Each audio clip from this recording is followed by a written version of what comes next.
Congratulations. If you've made it this far, you've done a lot. We are in SQ6 video right now. We did SQ1 through 5. That was all about factoring quadratic expressions. So if you missed 1 through 5, you might want to swing back through those. If you're very comfortable with factoring quadratic expressions, then you're probably good to go here. When we started the overview, I told you that there were 4 methods we were going to look at for solving quadratic equations. And the first method is something called the zero product property, or factoring. Then we had to look at 4 different ways to factor. So now we're through with that. Let's look at how to apply this to an equation. Now first of all, let's start with the name of the method. Solving quadratic equations by the zero product property. So what is a zero product? Well, product should tell you that that's what you get when you multiply. When you multiply 2 things together, if you get a 0 for a product, what does that tell you about one of those 2 things? For example, if I tell you that A times B is equal to 0, what do you know about A or B? One of them has to be equal to 0. For example, if I said something times 2 is equal to 0, what is it? Well, it's 0. So let's take this concept along with the factoring techniques that we've already learned and see if we can solve a quadratic equation. Okay, here's our first problem. Now, your instructions for this on a standardized test might tell you to find the zeros. A lot of times people don't know what that means.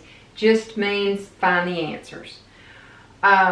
This problem is special in that it is already factored. A lot of times your problems are going to have a quadratic equation here, which we'll look at in just a second.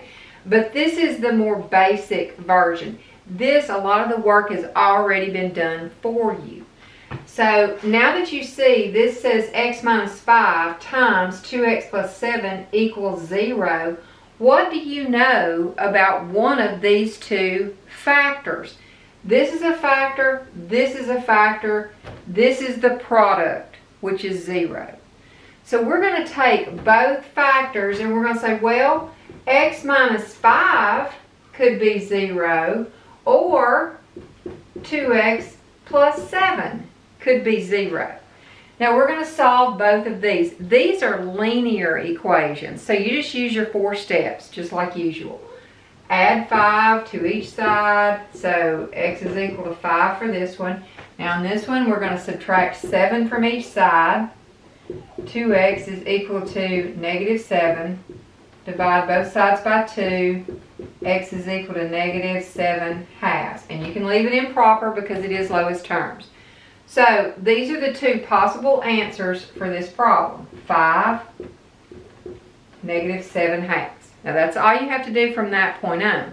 So let's look at an equation that is not already factored, and I'm going to show you how those techniques we've learned in SQ1 through 5 are going to be necessary. This is a quadratic equation. It has an equal sign. It has a quadratic term. While there are multiple ways to solve it, we're going to use the zero product property. So that means we have to change this into 2 factors. All right.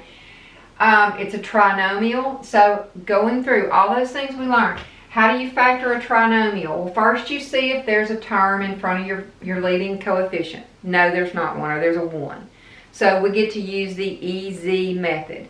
That means we're going to make a chart under 22. Now when you factor it, you know you're going to get those 2 binomials. Since this is a minus sign, you're going to have a plus and a minus. Since this is x squared, you've got x and x.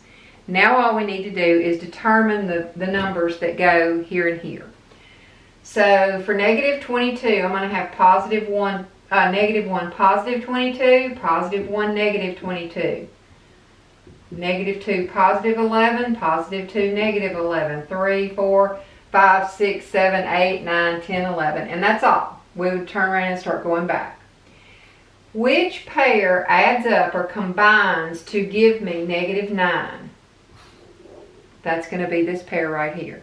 So I'm going to put the 2 where the positive or the plus sign is and the 11 here.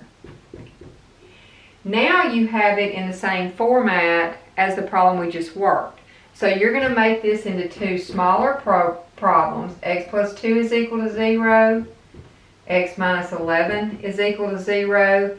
And then we'll solve each one. Subtract 2 from each side. So x is negative 2. Add 11 to each side. So x is equal to 11. And our final answers are negative 2, positive 11. Now if you insert these 2 answers into the problem, it should give you 0. That's how you check your work. Okay? Plug this in one at a time for both x's and then work it out and see if you get a 0. Now we have another problem. We do see that this is quadratic because of the exponent. So we want to use the 0 product property. That means we need to turn this into factors. So let's start first, like we always should, looking for a greatest common factor. Now, does this have a greatest common factor? Well, yes it does, x. So we can factor that out and get 5x minus 2. Now we're looking at both of these. We don't have anything quadratic left. So we should be able to use the 0 product property at this point. Now watch what happens. X is equal to 0. You don't even have to work that. That just means if x were equal to 0, this whole thing would be 0. And that's true. Now let's take 5x minus 2, set it equal to 0, and solve this down. We're going to add 2 to each side. 5x is equal to 2.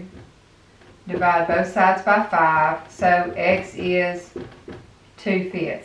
So your answer choices here are 0 and 2/5 possible solutions. Okay? Let's try another one. Okay, here's our next problem.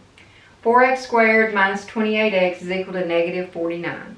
In order to use the 0 product property, you've got to have a product. You also have to have a 0 on the other side. So I'm going to have to manipulate this a little bit before I can even use the 0 product property. How can I get rid of what's on this side? Well, by doing the opposite of what's already been done to it. It's got a negative in front of it, so I'm going to add 49 to each side. That's going to give me 4x squared minus 28x plus 49 equals 0. Alright, now let's factor this. I look at it, I do see that trinomial, I see that it's a quadratic. So I look in front of my first term and I see it has a number here. I would have to use the AC method.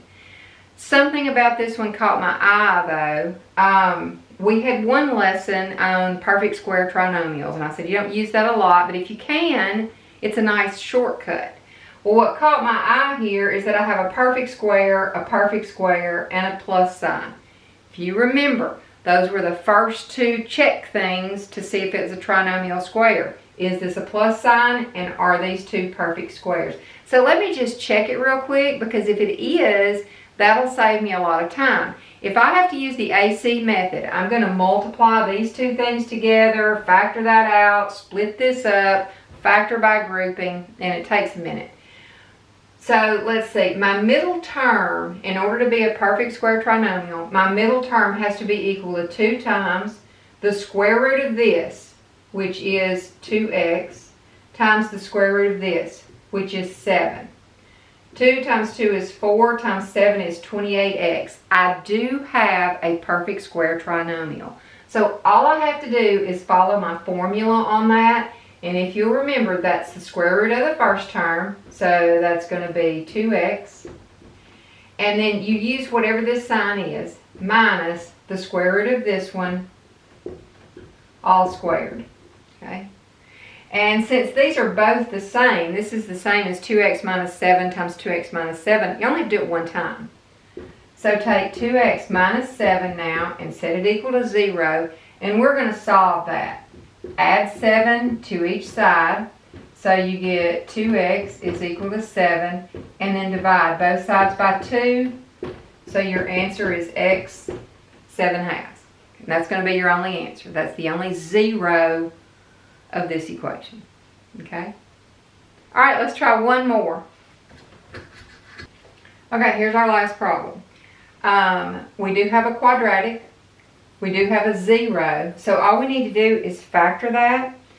And it's not a trinomial. So first let's get the greatest common factor out.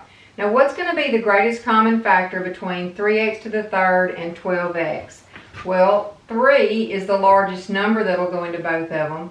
You have an x, and you take the smallest exponent of x that you have, and that's going to be this. Now when I divide that out, I get x to the second minus 4. Okay? Now I'm looking at this part. Because it has an exponent, it's still a quadratic. So I could still factor it. So let's just mentally run down that analysis list. How many terms do I have here? I have 2. The only option I have to factor this is a difference of 2 squares. So check it off. Do you have a difference? Yes, you have a minus sign. Do you have 2 perfect squares? Yes, you do. So don't lose your 3x. It's important. But this will factor into x plus 2, x minus 2. Now, I have 3 terms here. So I'm going to have to take each term, set it equal to 0, and then solve it to get the zeros for this problem. So I've got 3x is equal to 0. I've got x plus 2 is equal to 0. And I've got x minus 2 is equal to 0. Solving each one. Divide by 3. X could be 0. Subtract 2 from each side. X could be negative 2. Add 2 to each side. X could be positive 2. So my answers here, and I'll put these in order like you're supposed to, would be negative 2, 0, and 2. Now, you are really supposed to take all 3 of these and plug them in up here, because sometimes you get an answer that won't work. These are just your possible answers. So what you would do is take negative 2, plug it in for x and x, solve it and see if it worked. And then take 0 and plug it in, and then positive 2 and plug it in. If all 3 of them work, then these are all your final answers. Whew, okay. I really hope that helped y'all understand about how to factor a quadratic equation using the zero product property. Now, that's the first one, and it was the longest one. The next 3 are not near, they don't have as many components to them. They're just, standalones. So, if you are still fuzzy on the factoring, you really need to go back and look at SQ 1 through 5 lessons. And as always, I have a practice worksheet for you on this. I will drop that link down in the description. So if you like the math tips, go ahead and like the button or whatever you do down there. Subscribe to it. I'll see y'all later. Bye.